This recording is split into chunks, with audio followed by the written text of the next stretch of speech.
That evening, the city breathed heavily, as if it knew more than the people hurrying along its streets.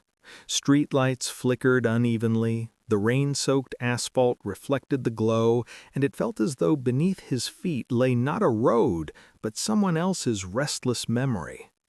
Artem walked without a destination. His phone was dead, his thoughts tangled, and he didn't want to go home. It was too quiet there. Earlier that morning, everything had seemed simple.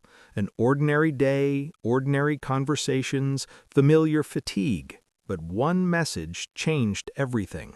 Short, without a sender's name. "You know the truth. It's time to decide."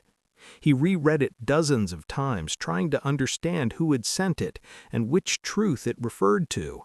The strangest part was that he didn't feel surprised. There was a sense that he had been waiting for these words for a long time. Artem turned into the courtyard where he had lived as a child. The old swings still creaked just as they had 20 years ago. This was where he used to hide from the world when his parents argued, when he didn't understand who he wanted to become. He sat on a cold bench and closed his eyes. Fragments of memories surfaced in his mind. An unfamiliar man at the train station, whispered conversations, documents that were not meant to be touched. The truth did not come all at once. It never does.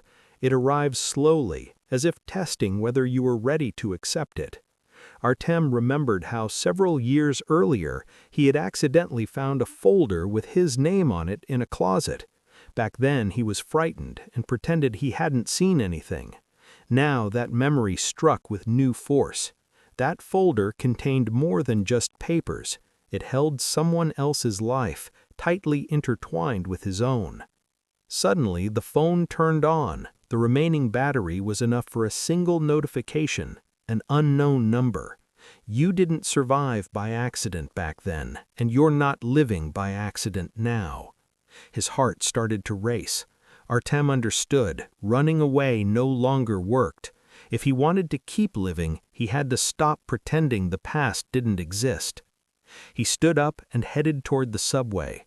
A strange calm settled inside him, the kind that comes before an important leap.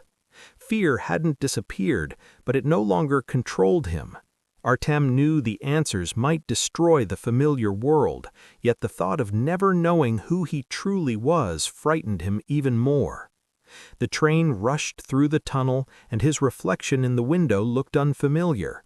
He stared at himself and for the first time asked, not "Why is this happening to me?" but "What am I going to do about it?" It was a new, unfamiliar turn of thought. Responsibility felt heavier than any secret. At the right station, Artem got off and took a deep breath. The building ahead looked ordinary, even dull, but it was here that the story he had postponed for so long began. He pressed the doorbell and waited. The door did not open immediately. When it finally did, Artem realized there was no way back. And to his surprise, he smiled. Because for the first time in a long while, he was making a choice himself. Not out of fear, not out of habit, but because he was ready to learn the truth and accept it, whatever it might be.